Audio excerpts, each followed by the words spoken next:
Right then, today we're going to be fitting the Sigma slipper clutch to a Aprilia RSV 1000 year 2000 model. So first things first, got to start removing all the bodywork.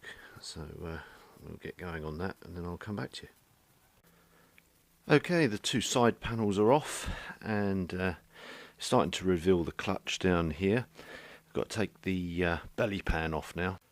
Okay, so belly pan now removed, and that exposes the right hand side of the engine, and you can see all the bolts there for the clutch. So we start removing the bolts on the clutch there.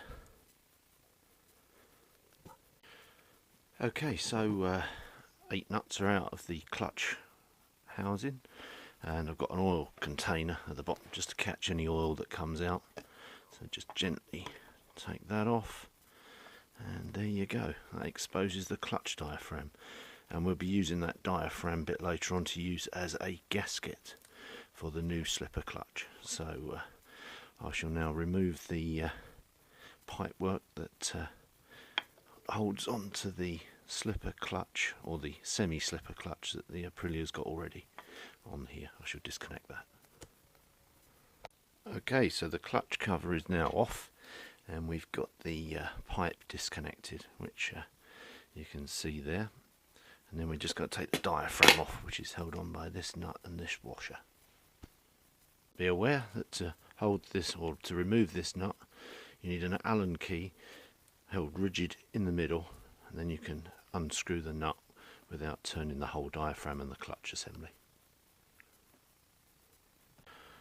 Okay, we now have the clutch exposed, so now we've got to do the nuts that look after the clutch springs, and then that will take the clutch pressure plate off. So we'll get that off now. Fairly easy, not a difficult job. Okay, you can see the clutch pressure plate starting to be removed, and you can see the 10mm nuts that look after the clutch springs. So take each clutch spring out gently and remove them one at a time until we can remove the plate. Undo them in a random manner so that the clutch comes off fairly easily. Okay, so that's all the nuts that hold the clutch springs in, and then the pressure plate comes out with the clutch push rod in one movement, and that then exposes your clutch plates. And you want to take the clutch plates out in the same order that you put them back in. Take them out in the same order and put them back in the same order they came out, except for the first plate at the back, which has the steel plate, and you omit that with the Sigma clutch. Okay, so all the clutch plates are out now, and they're sitting in the container, and they'll all go back in the way they came out, all except for the last steel plate, which will be taken out and discarded, and that gives the right clearance for the new slipper.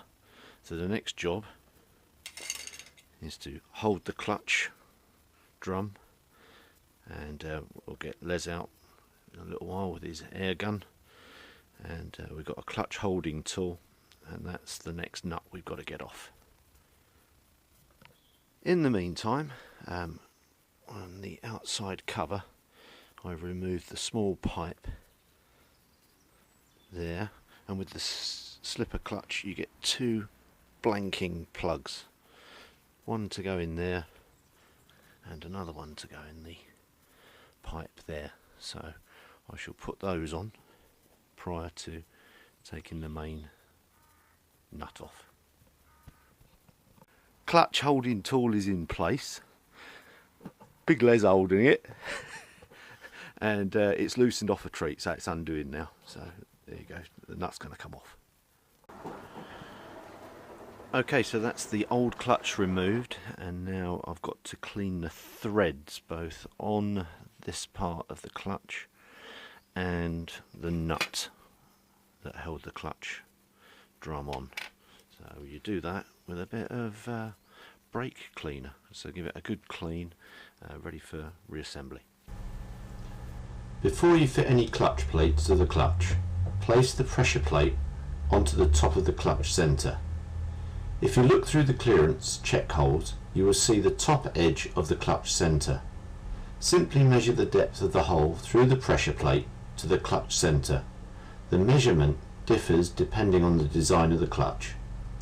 Assemble the clutch with all the correct plates, springs and collars.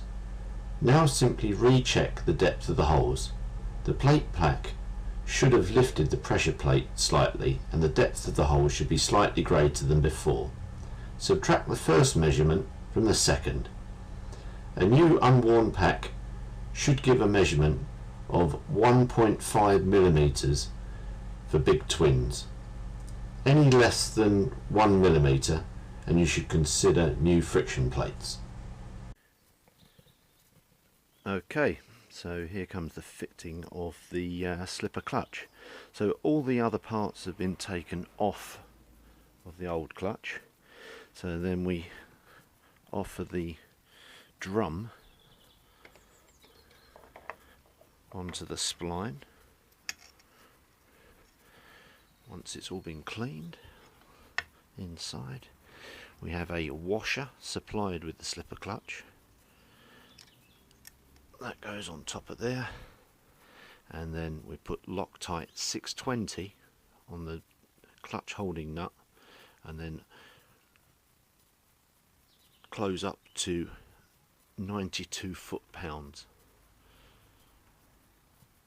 Right then, main nut torque back up to 90 foot-pounds or 125 newton meters.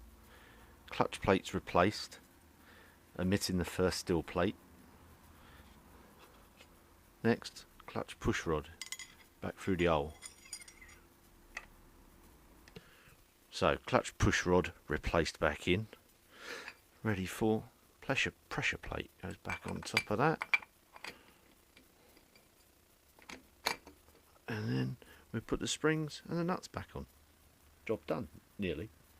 Okay, so the old diaphragm gasket, you cut round that to make that as a new gasket, and the holes are blanked off in there and there.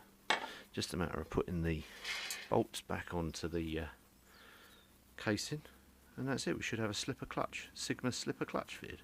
Spot on. Slipper clutch fitted, all working all right.